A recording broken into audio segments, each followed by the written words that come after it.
cometereis adultério, não matareis, não roubareis, não dareis falso testemunho, não fareis mal a ninguém, honrai vosso pai e vossa mãe. Marcos, capítulo 10, versículo 19. O item 2.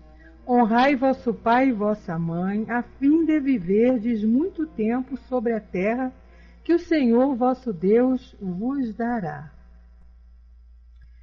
Em Êxodo, capítulo 20, versículo 12. E o item 3 do nosso evangelho diz assim: piedade filial. O mandamento honrai vosso pai e vossa mãe é uma consequência da lei geral de caridade e de amor ao próximo. Porque não se pode amar o próximo sem amar nosso pai e nossa mãe. Mas a palavra honrai contém um dever a mais com relação a eles, o da piedade filial. Com essas palavras, Deus quis mostrar que ao amor é preciso juntar o respeito, os cuidados, a submissão e a condescendência, o que resulta na obrigação de se ter para com eles, rigorosa ainda, o procedimento determinado pela caridade em relação ao próximo. Esse dever, naturalmente, se aplica às pessoas que estão no lugar de pai e de mãe, e que tanto mais mérito terão, quanto menos obrigatório for o seu devotamento. Deus pune sempre, de uma forma rigorosa, toda violação desse mandamento. Honrai pai e mãe não é somente respeitá-los, é também assisti-los nas suas necessidades e proporcionar-lhes repouso na sua velhice, de solicitude, como eles fizeram conosco em nossa infância. Então está aí dado o recado, né? Honrar nosso pai e nossa mãe. Vamos então fazer a nossa prece para iniciarmos os nossos estudos. Graças a Deus, querido e amado Mestre Jesus, Deus nosso Pai de amor e infinita bondade, amigos e benfeitores espirituais que sustentam o nosso trabalho. Estamos aqui, Senhor, mais uma vez, reunidos em Teu nome, para darmos continuidade ao estudo do livro Entre a Terra e o Céu, do nosso querido André Luiz. Estudo esse que traz para nós informações grandiosas da vida espiritual, da vida verdadeira que nos espera. Oportunidade, Senhor, e te pedimos um amparo para o nosso estudo, envolva os companheiros aqui presentes, que tudo possa acontecer dentro da mais perfeita harmonia e sempre, Senhor, de acordo com a tua vontade. Assim, em teu nome, em nome dessa espiritualidade amiga, mas acima de tudo, em nome de Deus, nós vamos pedir a permissão para iniciarmos os nossos estudos desta noite. Que assim seja, graças a Deus.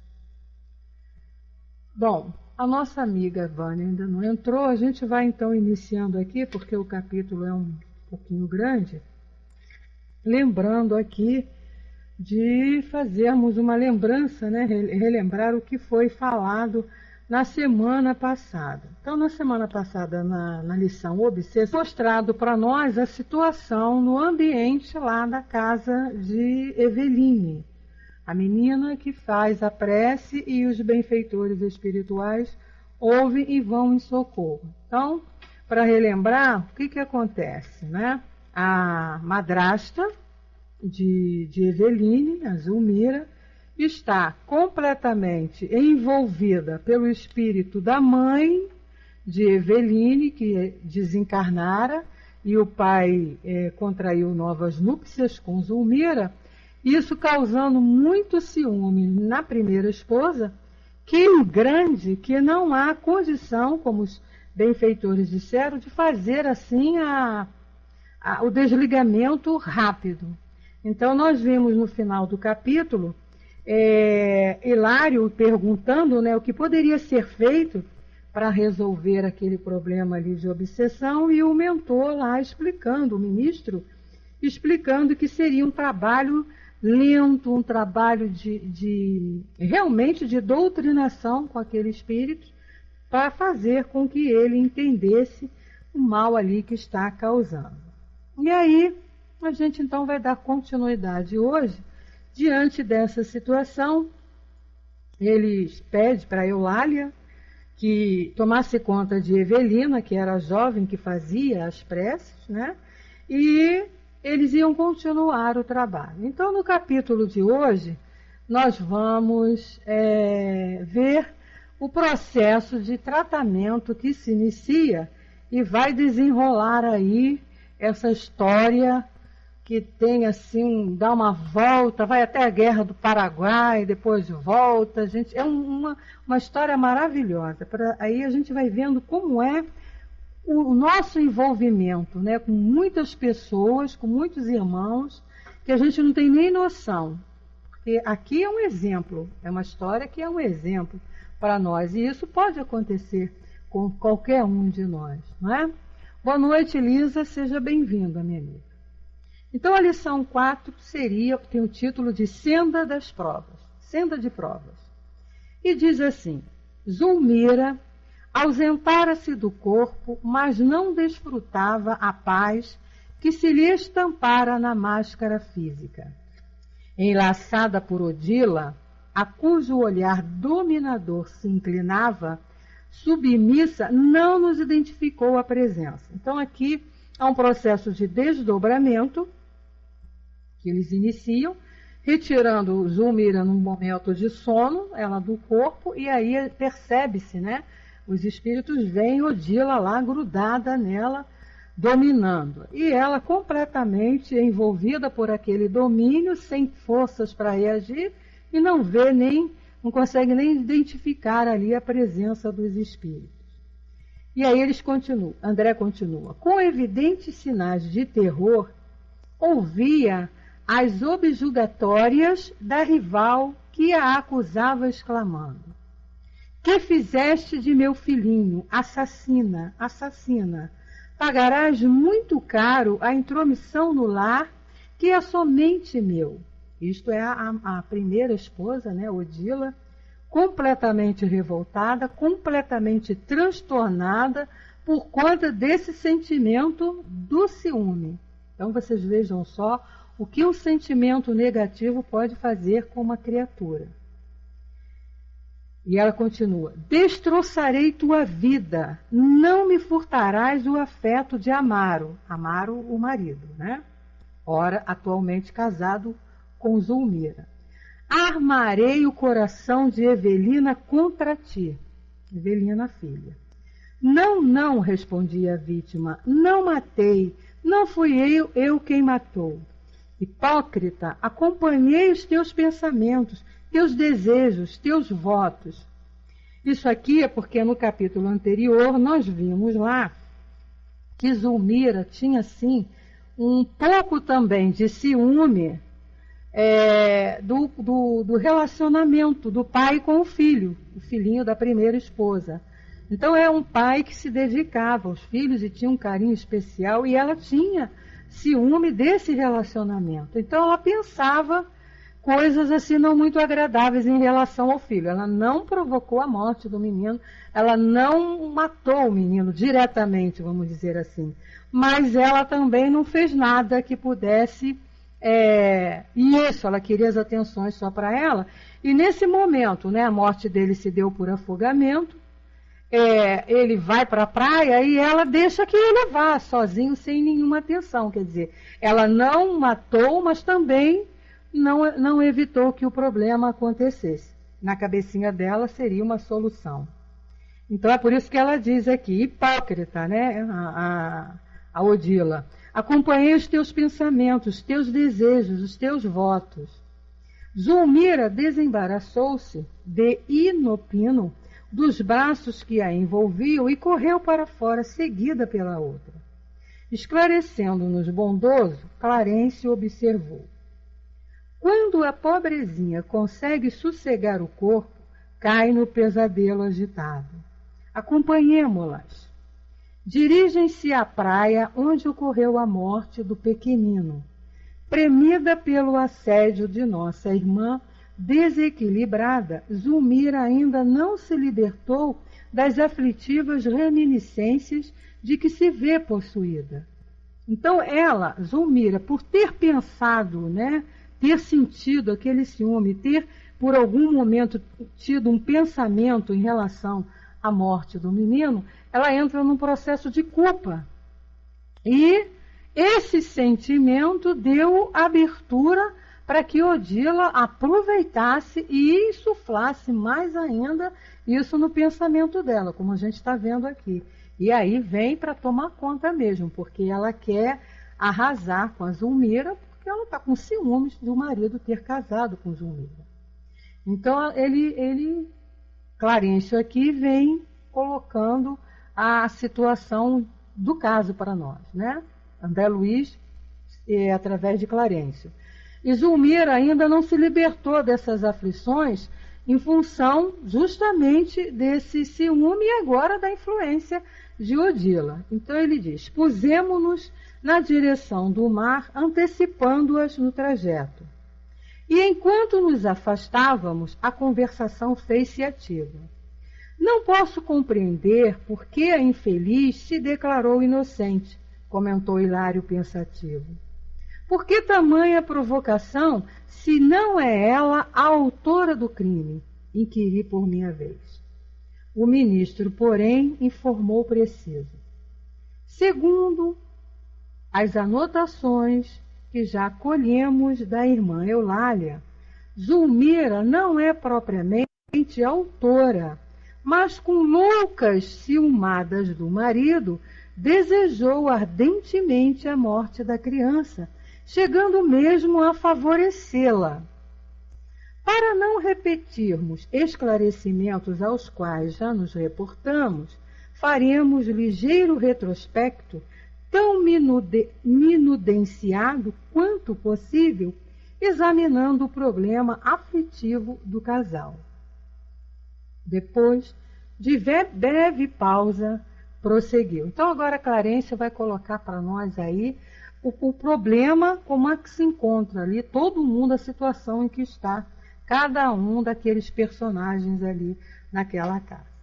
Então ele diz: Amaro experimentava imensa devoção afetiva pelo filhinho. Quando Júlio adoecia, desvelava-se à cabeceira do petis com ilimitada ternura.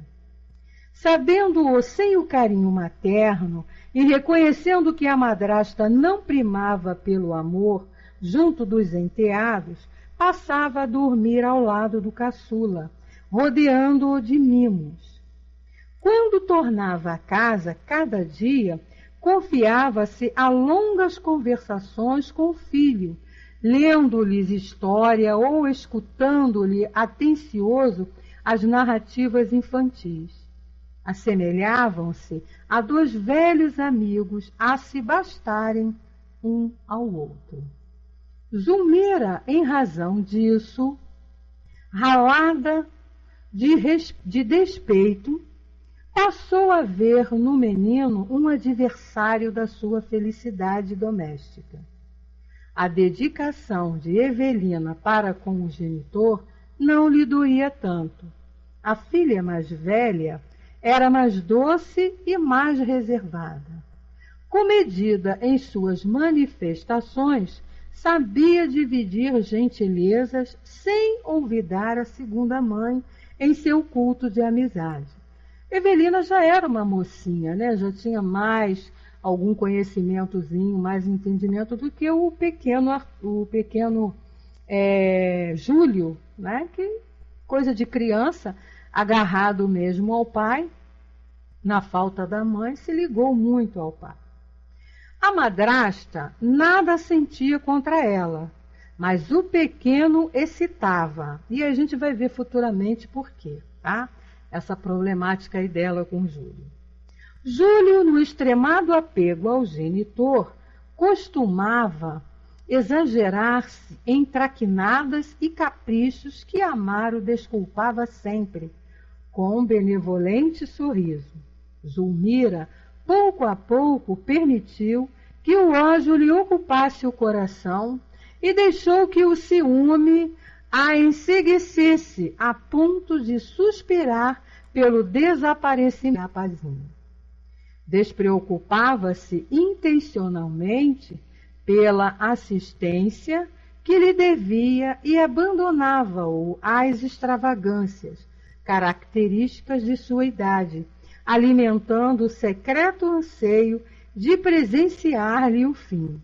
Vocês veem que ela não matou diretamente o menino, mas era o desejo dela ficar livre dele. E aí, todas as oportunidades, pois é, Nina, todas as oportunidades, juntando com o fato dele também já estar na hora, né, do reencarne, aí completou-se o quadro.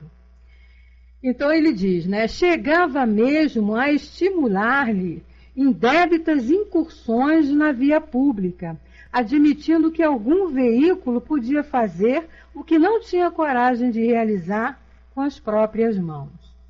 Foi nessa disposição de espírito que acompanhou a família ao banho matinal em clara manhã domingueira. Foi quando eles foram à praia e o menino sofre lá o acidente. Entregues ao contentamento da excursão, Amaro e a filhinha distanciaram-se, de algum modo, numa lancha pequena, enquanto Zulmira assumia a guarda do garoto. Foi então que o cérebro da moça deixou nascer escuras divagações. Não seria aquele o momento azado para consumar o velho propósito?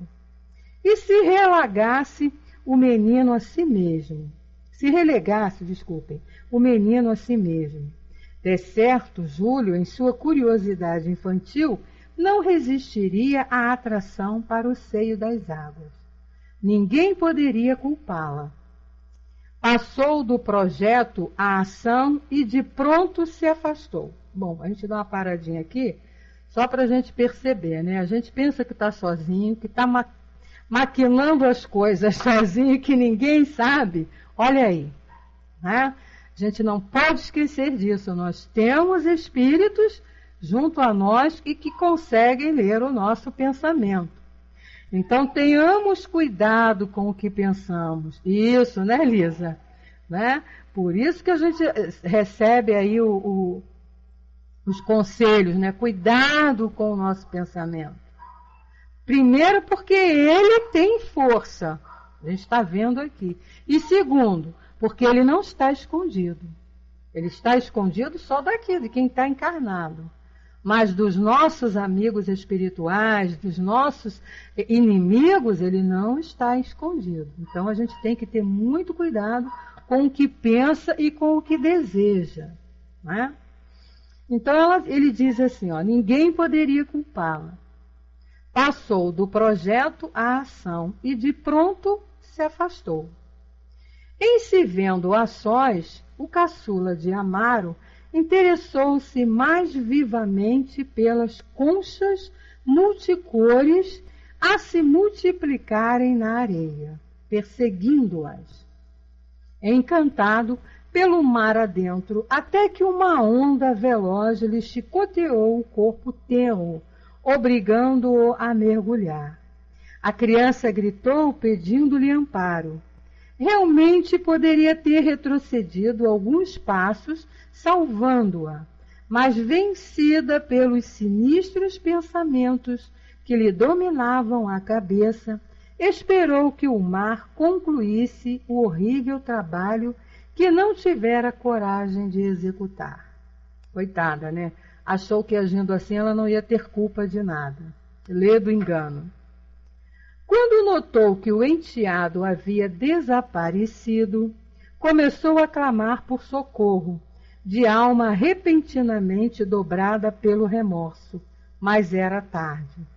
Amaro acorreu, precipite e, com o auxílio de companheiros, retirou para fora o corpinho inerte. Torturado, chorou amargosamente a perda do filhinho, recriminando a mulher.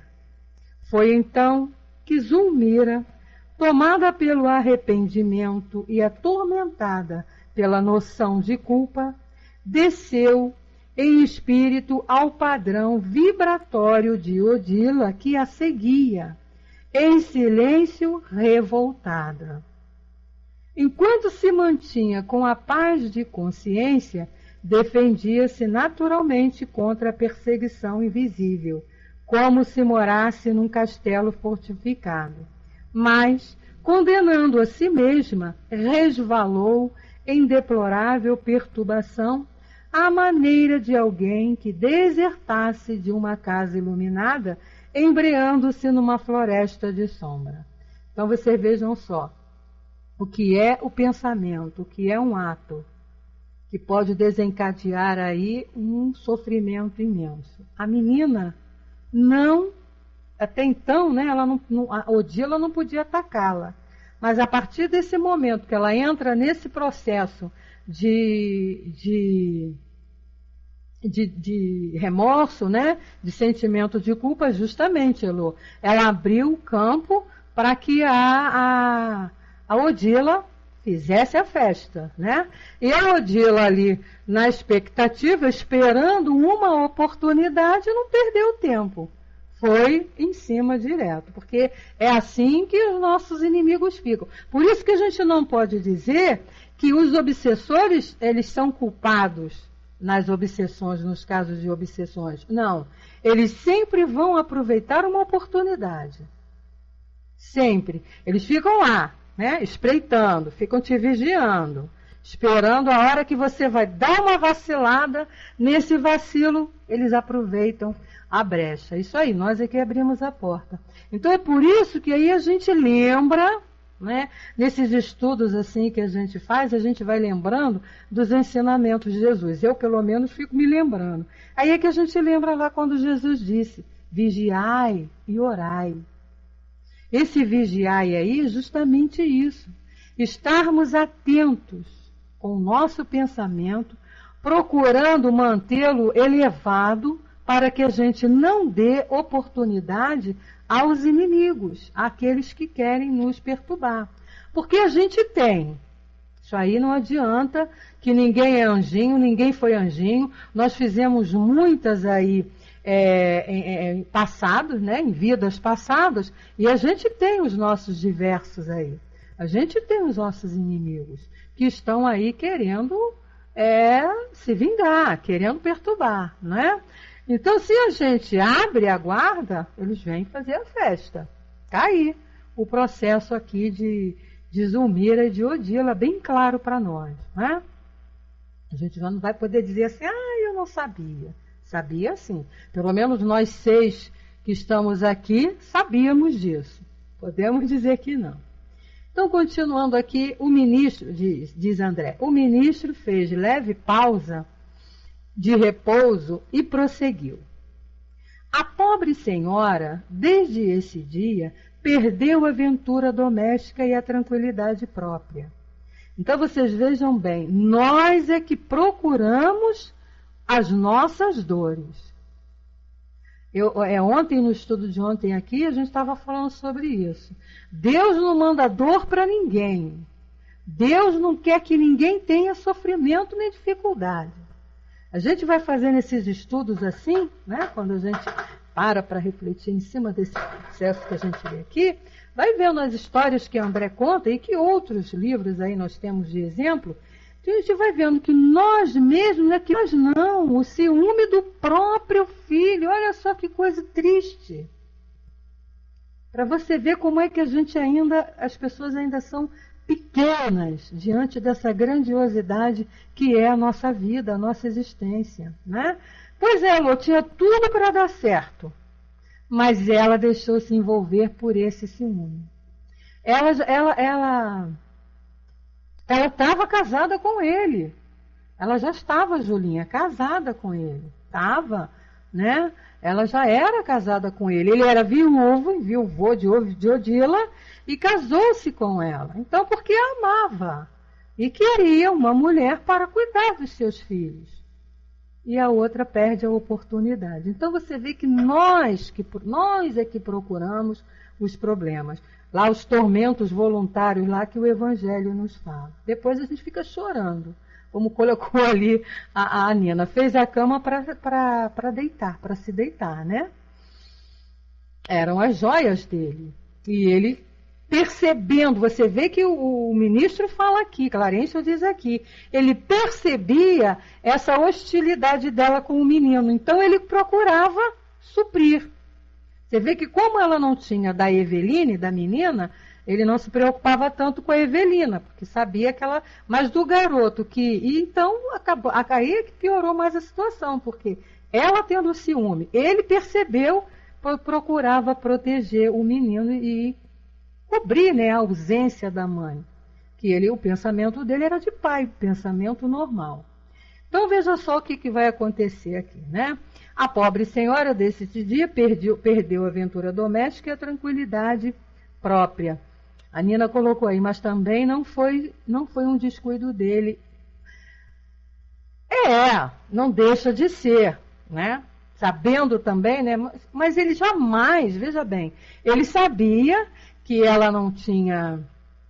Aí já é pensamento meu, tá? Conclusão minha. Mas lá na frente a gente até vai entender o porquê também dele se afastou, né?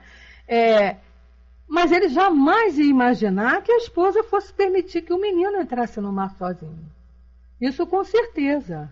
Ele podia até perceber que ela tinha uma animosidade com o filho, mas ele, até porque ele amava, ele jamais iria imaginar que a mulher fosse deixar, não é? Se casou com ela, confiava nela, né? Impossível, né? Por mais que você tenha assim, você veja a indiferença de alguém com uma criança, você não vai imaginar que a mulher que você ama vai deixar o seu filho, você que é o amor dessa mulher, seu filho morrer, não é? Então, é por aí. E aí ele continua aqui, Clarencio. Ela e o marido respiram agora sobre o mesmo teto, qual se fossem estranhos entre si. Olha aí o que ela conseguiu. Mais à frente da lei, Zulmira é culpada? Perguntei com interesse. O sábio mentor sorriu significativamente e considerou. Não. No sentido real da lei, Zulmira não é culpada. Entretanto, deitando-nos um olhar mais expressivo que de costume, continuou. Todavia, quem de nós não é responsável pelas ideias que arroja de si mesmo? Olha aí. Né? Lembra Joana de Ângeles? Somos herdeiros de nós mesmos. Então, tudo que falamos, tudo que pensamos, é responsabilidade nossa. Então, é como ele está tentando explicar aqui, né? A grosso modo, à frente da lei, ela não é culpada porque ela não pegou uma arma e matou o garoto. Ela não jogou o menino dentro do mar para ser afogado. Isso aí, ela não empurrou ele para dentro do mar, ela não foi lá e jogou ele lá. Então, para a lei humana, ela não era culpada. Mas, né? Porém, todavia, como ele diz aqui, nossas intenções são atenuantes ou agravantes das faltas que cometemos. Gente, isso é muito importante. Marquem aí no seu livro, rabisca o seu livro, viu, Elô? Sublinha isso aí, porque olha só, não importa o ato, o que importa são as nossas intenções, porque os atos vão ser consequência dessas intenções. Então está bem claro aqui, nossas intenções são atenuantes ou agravantes nas faltas que cometemos. Nossos desejos são forças mentais coagulantes, materializando-nos as ações, que no fundo constituem o verdadeiro campo em que a nossa vida se movimenta. Então, olha só, ela não foi direta no caso, né? Mas a intenção dela era que o fato acontecesse.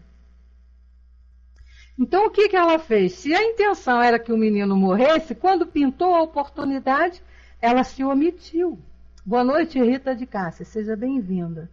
Ela se omitiu.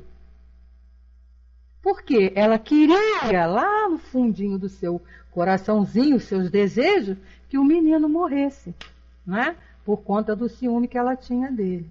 Então, na balança divina, para a lei de Deus, como a Lisa colocou aí, vai pesar não só o seu ato, mas a sua intenção. Por isso que quando a gente lê lá no Evangelho, no capítulo que ele fala sobre o adultério, você também peca, né, entre aspas, por pensamento. Porque é o que você sente, né? É a tua intenção. E a gente sabe que o nosso pensamento, ele se plasma. Então, quando eu estou pensando mal de alguém ou sobre alguém, de alguma coisa, eu estou fortalecendo essa ideia, né? É isso aí, Elisa. Se você não faz o bem, mas também não faz o mal, você está fazendo o mal, né? Se você não faz o mal, mas também não faz nada do bem, porque o que é o mal? A ausência do bem. Você está fazendo o mal. Tem muita gente que diz assim, eu não faço mal para ninguém, eu não faço bem para ninguém, mas também não faço mal, não prejudico ninguém.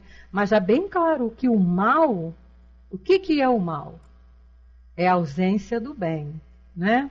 Tem uma historinha de um professor explicando a presença de Deus, né? O que é Deus, é mais ou menos assim. Lá na explicação ele fala, né? O que é a escuridão? A escuridão não existe? Existe? Não. A escuridão, ela é ausência de luz. A mesma coisa, o mal existe? Não. O mal é a ausência do bem. Então, você não fazendo o bem, você já está colaborando com o mal. Esse fazer o bem aí é justamente são as nossas intenções, os nossos pensamentos. Então, é quando Jesus disse lá, né, lembrando para a gente amar os nossos inimigos. Então, quando a gente vê isso, pois é, sem dar bom uso. Quando a gente vê notícias, por exemplo, notícias de um criminoso, né? Um criminoso que assaltou, que matou e tudo, a gente faz o quê? A gente fica lá, não desejo o mal, mas também não quero nem saber o que ele está fazendo, não desejo o bem. Você já está praticando o mal. Porque é teu dever, como irmão, porque ele é um irmão teu, nosso, né? Está lá no crime, está ainda no caminho errado, mas é nosso irmão. Então é nosso dever, através do nosso pensamento, enviarmos coisas boas para ele, né? Vibrações para que ele acorde do mal que está praticando, do que ele não está fazendo de certo, para que ele se toque, e essas vibrações vão chegar até ele. É isso aí, Lisa, não podemos ficar em cima do muro, não é? Tem muita gente, e a gente vê muitas pessoas falar isso. Olha, eu não faço bem para ninguém, mas eu também não prejudico ninguém porque eu não faço mal. Mas o que é fazer mal? O mal é você não fazer o bem, né? E aí, então, ele continua aqui. Os frutos falam, olha só, pelas árvores que os produzem. Nossas obras, na esfera viva de nossa consciência, são a expressão gritante de nós mesmos. Novamente, eu cito Joana de Ângeles. Nós somos herdeiros de nós mesmos. É isso aqui, ó. Nós somos os organizadores da nossa vida e do nosso destino. Olha aqui o que ele diz. A forma de nosso pensamento dá feição ao nosso destino. Pronto. Quer dizer, nós somos os construtores da nossa vida. Tá? Ninguém construiu nada para nós. Nem Deus. Dentro da nossa vida. Deus construiu os meios da gente levar a nossa vida, trabalhar em nosso melhoramento e evoluirmos. Então ele nos dá todas as oportunidades, nos dá todos os meios para a gente fazer essa caminhada e evoluir. Agora, dor, sofrimento, castigo, né, como a gente fala, punição, que Deus está punindo, que Deus está castigando, nada disso. Boa noite, observador. seja bem-vindo. Nada disso. Deus não vai fazer nada disso. Você que vai se punir, você que vai se castigar de acordo com as suas obras, porque você que está construindo, nós, né, quando eu falo você, estou me referindo a todos nós. Nós é que estamos construindo a nossa vida. Tudo que nos acontece são consequências dos nossos atos.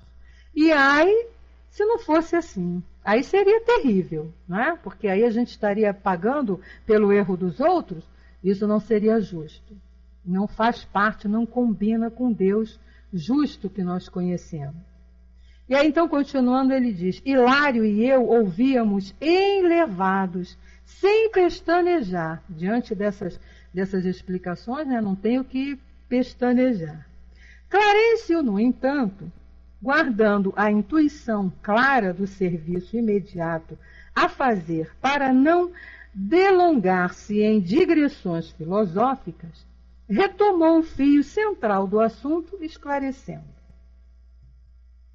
Júlio trazia consigo a morte prematura. Olha aí, tá vendo que eu ia explicar que a morte de Júlio tinha uma explicação? Também não foi só o fato dela querer que ele morresse, não. Tinha aí uma razão.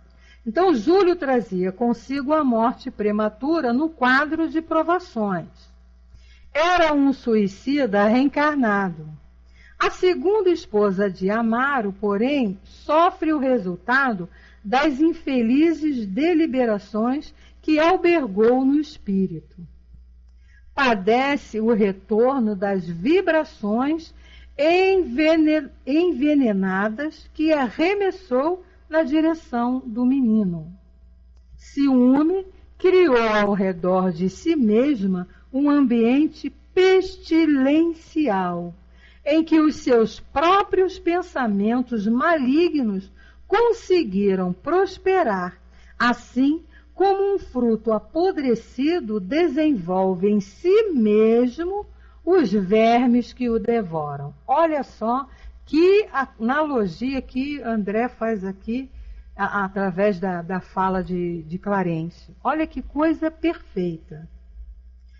É uma comparação corretíssima. Um fruto, quando ele está lá na árvore, que ele amadura, e aí ele faz algum processo lá que não foi muito correto, que quando ele vai amadurando demais, entrando no processo de apodrecimento, ele desenvolve em si mesmo os bichinhos, aqueles vermes, né? Então assim somos nós, e foi o que ela fez. Por conta desse sentimento negativo, e a gente sabe porque, tanto no Livro dos Espíritos como no Evangelho, fala-se lá muito do ciúme, e realmente, gente, o ciúme cega, qualquer que seja o tipo de ciúme. Ele cega as pessoas. Você, quando fica envolvido por esse sentimento do ciúme, você não vê mais nada na sua frente, né? Principalmente esse ciúme em relação a marido e mulher. Muitas vezes provoca imaginação do cônjuge, criando imagens e situações para o outro que não está nem passando pela cabeça do outro. Quantos casos a gente vê assim, de mulheres que acham que o seu marido está traindo? A mesma coisa do homem, quando também tem ciúme, não é fácil. Eu acho que o homem ciumento ainda é pior do que a mulher, porque ele é capaz de chegar até as vias mesmo da loucura, e por conta de sentimento negativo, né? O que a Lígia colocou ali, o estrago que um sentimento negativo faz em nossas vidas. Por isso que a gente não pode esquecer. Quando nós ainda estamos no estágio, né, nosso nível de evolução ainda nos deixa com esses sentimentos, né? A gente ainda está sujeito a sentir determinadas coisas, mas a gente tem que ser vigilante e trabalhar e forçar. Começou a sentir esse tipo de coisa, pensa e vê o que você está fazendo. Não, peraí, ciúme? Por quê? Eu não tenho que ter ciúme. Porque a gente, às vezes, ainda entra no processo, né? E é isso aí, o indivíduo ciumento, ele cria fantasias. E ele cria essas fantasias, e essas fantasias começam a se concretizar na cabeça dele. Ele começa a fazer de uma mentira a maior verdade de sua vida. Como a gente vê isso aí, né? na vida, nos noticiários?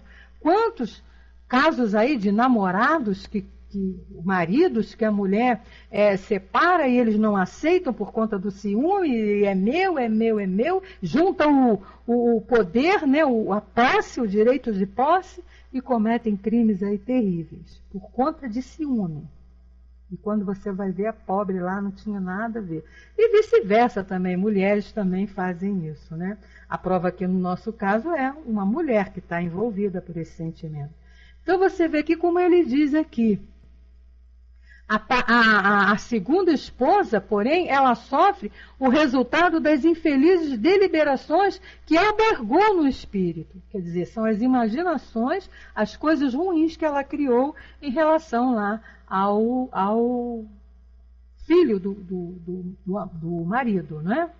Então, continuando, ele diz assim: supondo-se responsável pela morte da criança, de vez que asilou o delituoso plano a que nos referimos, Zulmira abandonou-se ao mal que trazia consigo e mantando-se ainda ao mal de que a adversária é portadora, e tornou-se, por isso, enferma e dementada. Ou seja, juntou o sentimento dela, né, em relação ao pensamento que tivera sobre a morte do menino, entrou no processo de sentimento de culpa, já caiu um pouco. Com esse sentimento, abriu a guarda para que a Odila viesse também ali perturbar, fomentar mesmo nela o sofrimento. Pronto, aí ela ficou completamente arrasada. E está lá naquele estágio de prostração, na cama, que não faz nada, não consegue ver nada, não consegue se animar com nada. E é nesse processo que a menina faz uma prece sempre, e engraçado, né, que nós lemos lá no início. A menina pede ajuda à mãe para ajudar faz a prece endereçada à mãe. Mas a mãe também lá, envolvida por esse ciúme terrível, vejam só, tudo ciúme, envolvida por esse ciúme terrível, está lá querendo perturbar a Zulmira, acabar com a Zulmira, arrasar com a Zulmira, nem se dá ao cuidado de ouvir e de prestar atenção no que a menina está lá pedindo, né? E aí ele continua, Clarence continua, e André pergunta: e o pequeno, em toda a história, né? Aí vem aí a questão, por que o menino, né, tinha que sofrer por esse processo aí das duas? E aí vem a resposta: Júlio foi conduzido à região que lhe é própria, mas Odila não poderia vê-lo certificando-se de toda a verdade. Né? Pergunta: infelizmente, explicou o venerando instrutor, a infortunada criatura tem o centro genésico plenamente descontrolado, e isso lhe impede a visão mais ampla. Olha só, por conta lá do sentimento de vingança, que ela está lá em cima da Zulmira, ela não vê mais nada. Não consegue querer senão o marido, em vista do apego enlouquecedor aos vínculos do sexo, que a paixão nada faz senão desvirtuar. Odila possui admiráveis qualidades morais que jazem, por enquanto, eclipsados. Desencarnou em largo vigor do seu idealismo feminino, sem uma fé religiosa capaz de reeducar-lhe os impulsos, justificando-se desse modo a superexcitação em que se encontra. Semelhante estado, contudo, é transitório, e esperamos se submeta de boa vontade ao tratamento de reajuste que lhe será dispensado em breve. Melhorada a situação dela, creio que o problema terá imediata e construtiva solução. Então, vocês vejam bem, o problema da Odila, também em função do ciúme e da paixão desenfreada que ela tem lá por aquele marido, e também ligado aqui ao sexo, tudo coisa assim negativa, né? Vendo as coisas pelo lado errado, porque você amar muito o seu marido, ou o marido amar muito a esposa, isso não é nenhum pecado, não tem nada de errado aí. Agora, ele está falando aqui, vocês veem que ele não fala em amor, ele fala em paixão. Olha aqui, ó. Não consegue querer senão o marido, em vista do apego enlouquecedor, quer dizer, não é amor o que ela sente por ele. Apego enlouquecedor aos vínculos do sexo, visto que ele diz aqui que ela morreu no auge, né, do idealismo feminino, com todas as suas energias à flor da pele. Então ela está lá, deve estar lá desesperada em função disso. E ele diz aqui que a paixão nada faz senão desvirtuar. Porque você, quando ama uma pessoa, é diferente dessa paixão doentia, dessa obsessão que você tem pela criatura, que a criatura não pode olhar para um lado, a criatura não pode conversar com ninguém, a criatura é só você, você, você e você. A gente vê muito isso aí no dia a dia, casais se degringolando por conta desse sentimento que eles pensam que é amor, que na realidade não é amor. Porque quando você ama uma pessoa, você quer ver a pessoa feliz. Você quer fazer tudo para que aquela pessoa seja feliz. Vocês vejam bem, se ela realmente amasse esse marido, com um sentimento verdadeiro do amor, ela estaria feliz em ver que o marido continua lá com os filhos e que encontrou uma outra pessoa para ajudá-lo nessa continuidade da vida, continuar a vida feliz. Não, mas o ciúme, né, e a paixão, esse sentimento tão, vamos dizer assim, negativo, ela não vê esse lado. Ela só está vendo que o marido está traindo, né? Fala, observador.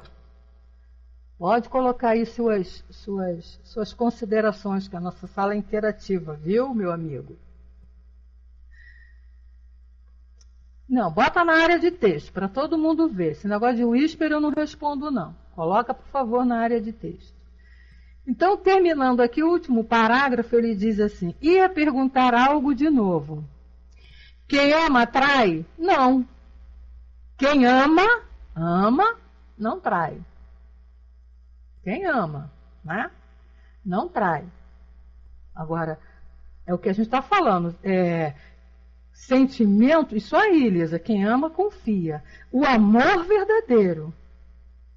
Né? O amor sem trocas, né? Sem cobranças. O amor sem, como é que eu vou dizer? Sem interesse. Eu amo a criatura. Então, eu amo tanto que eu quero vê-la feliz, independente de estar junto comigo ou não. Isso é o verdadeiro amor. Se for junto comigo, melhor. Mas se ela não me amar, por ela não me amar, então, mas eu a amo, quero vê-la feliz. No caso aqui da Odila, não amava, porque ela não está pensando na felicidade do marido. Porque ela morreu, ela saiu, ela não pode mais continuar lá, né? Isso aí, Lisa, também penso assim, quando se ama, pode estar junto de várias formas. Amar é desejar a felicidade de quem se ama, e não querer a pessoa para si.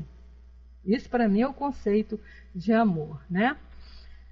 Aí, para encerrar aqui, ele diz assim: ia perguntar algo de novo, mas atingíramos a praia e Clarencio determinou nos puséssemos a observar. Muito bem. Essa observação vai ficar para a semana que vem com a nossa querida Elô, que vai trazer o estudo para nós aí dos valiosos apontamentos que é a lição 5. Então, vocês vejam bem, é uma história, ela está começando a se desenrolar, né? A gente está começando a tomar aqui o conhecimento do processo que acontece aí, mas olha, essa história vai desfiar aí um cordão, vão aparecer tantos personagens ainda, que a gente vai ver o emaranhado de coisas que eles vão, por conta do tratamento que vão fazer agora com a Zulmira, por conta desse tratamento, vão descobrir muitas coisas, certo? Para que possa resolver o problema da Odila com a Zulmira, porque isso aí é coisa de outras vidas, tá? Boa noite, Band, meu querido, seja bem-vindo. Bom, a gente então está aqui encerrando o nosso estudo, não é? Maravilhoso como sempre. Eu não tenho nada, Nina, para mim foi tranquilo. É só colocar aí que por conta eu estou fazendo em função do problema que aconteceu lá com a Vânia, tá bom? Gente querida, quem vai fazer a nossa prece? Olha, eu aconselho a todos vocês a continuarem aqui na semana que vem para a gente ver o que vai acontecer aqui nessa história, nesse tratamento que vai começar aqui e vai desenrolar e surgir coisas interessantes, porque esse livro, ele é lindo, né? Ele é bonito, tem assim ensinamentos, como todos os livros de André Luiz, mas eu não sei se porque foi esse o primeiro livro de André Luiz que eu li, eu sou apaixonada por esse livro, eu adoro esse livro e ele é assim, a história é muito linda, tá bom? Então, Elô, querida, vou passar para você fazer a nossa prece aí de encerramento, fechar os nossos trabalhos e a gente volta então na semana que vem, dando continuidade aí a essa história linda e maravilhosa que a Andréa traz mais para a gente com muitos ensinamentos, tá bom? Liberando então para você. Boa noite a todos, vocês me ouvem? Som ok? Ok? Beth, enquanto isso, vai puxando aí na agulha uma musiquinha pro final, tá? Eu vou fazer igual a você. Eu não li esse livro todo ainda não, mas eu já devorei uma grande parte, porque é lindo demais, tá? É muito bom mesmo. A visão é uma visão assim, mostra, né, muitas das situações. É sempre uma coisa assim que enriquece para a gente observar como coisinha, a gente que fala assim, é coisinha boba, é somente um pensamento, né? E olha o que a gente atrai para perto da gente. Quando fala que a questão do envolvimento é muito sutil e a gente não percebe, né? É isso aí, pois é. A gente às vezes pensa uma coisinha boba, né? E naquela coisinha boba aquilo parece que vai igual a fermento, né? Então a gente tem que estar mesmo vigilante, constantemente, porque chega muito, coisinha, como se fala mesmo, a linguagem é essa mesmo, tem outra, é bem delicadinha, bem sutil mesmo. Aí aquilo vai crescendo se a gente começar a alimentar, né? A gente observa o ciúme, o que fez, né? A gente vê que essa questão da falta de confiança, essa questão da posse, do apego, do se adonar, a gente não participa nenhum sentimento gostoso. Porque você não tem confiança, você não consegue ficar equilibrado, você não consegue se sentir tranquilo, né? Você está sempre com um pé na frente e outro atrás. Então, a tua caminhada acaba sendo o quê? Uma caminhada intranquila, né? Você está sempre, como se diz, como aquela questão que fala, parece que você está sempre se sentindo perseguido, ameaçado, né? E você não tem a tranquilidade de sentir, de aproveitar a união, do estar junto, né? Ela ali perdeu uma oportunidade de ser mãe, de desenvolver o amor, de auxiliar esse pequenininho que estava chegando a ela, né? Tão necessitado de um acalento de mãe e tudo. Então, olha a oportunidade que às vezes a gente deixa passar sem nem sentir, né? É bem bonita a história, gente. A gente faz assim, tchan, tchan, tchan, tchan, cenas do próximo capítulo. Não percam. Então fica aqui o convite a todos vocês, Betinho, obrigada. E vamos então à nossa prece. Pois é, Beth, a gente não comenta muito, senão eles... Apesar de que o comentário é bom, né? A gente é meio suspeita, porque a gente está no estudo junto, né? Mas é muito bonito, gente, vale a pena, né? Vale a pena porque a gente observa que vem nos trazendo uma linguagem, porque a gente sai daquela questão, uma das coisas que eu observo muito nas obras de André Luiz, é que a gente compreende as coisas de uma maneira mais bonita. Apesar de todo esse lado que a gente percebe obscuro, né, o envolvimento que a gente abre, o campo, tudo isso, mas é mais bonito. Sai daquela visão do castigo, da punição, né, da visão pesada, sem aquela coisa assim, como é que eu vou falar? Do medo. Né? A gente observa um aprendizado, mas de uma maneira amorosa. A gente percebe o amparo, como fala mesmo, o consolo chegando através das experiências de André Luiz. Então é muito bonito, tá? Pois é, Julinha. Então fica aí o convite a todos vocês. Então vamos à nossa prece? Vamos agradecer a Deus, a Jesus. Não estamos não, Beth, em momento nenhum. Por mais que a gente às vezes ache que estamos sozinhos, ninguém está sozinho. A gente está sempre amparado. A gente só precisa lembrar, né, de estar sintonizado com esse amparo no bem.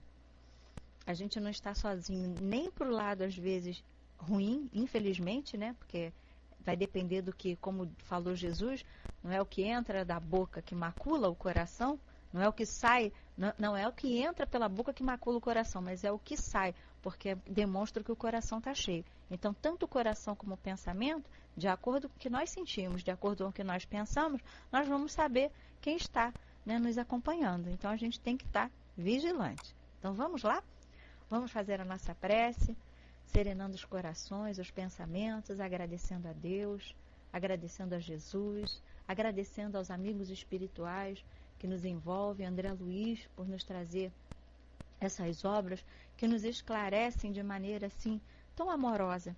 Né? A gente observa esse amor em que ele vem trazendo todos esses relatos para que cada vez mais nós busquemos um entendimento, mas sem sofrimento, sem culpa, sem remorso, olhando para as nossas dificuldades ainda, porque temos muitas, Pai amado, mas olhando de maneira amorosa, sabendo, como colocou a nossa querida Beth, que não estamos sozinhos, nós somos amparados, mas precisamos estar vigilantes, Pai, para que esse amparo, que sempre está aí a nos auxiliar de maneira positiva, consiga se chegar até nós, porque nós estamos dando condição deles se chegarem, né? Que nós possamos, assim, estar sempre observando o que estamos sentindo, o que estamos pensando, para que nós possamos estar sintonizados com o nosso querido Jesus.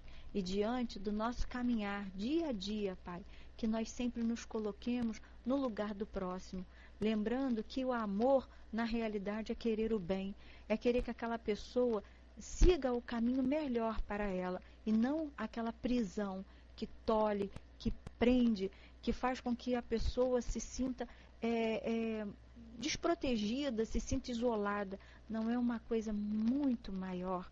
Então, que nós possamos ter essa consciência, que nós possamos ter essa visão. Agradecemos pelo amparo dos amigos espirituais que envolveram a todos esses amigos que estão aqui presentes, encarnados. Abençoa, Pai querido, a todos os lares dos irmãos aqui. Abençoa essa nossa equipe espiritismo.net, a todos os trabalhadores. Enfim, Pai querido, abençoa-nos a todos nós. Te pedimos assim a tua permissão para encerrarmos hoje o nosso estudo, agradecendo pela intuição da nossa querida Beth, que nos trouxe de maneira bem facilitada o nosso entendimento da lição hoje, e te pedimos a tua bênção para encerrarmos o estudo de hoje. Graças a Deus, graças a Jesus, Pai amado, graças aos amigos espirituais que nos envolvem hoje e sempre. Que assim seja.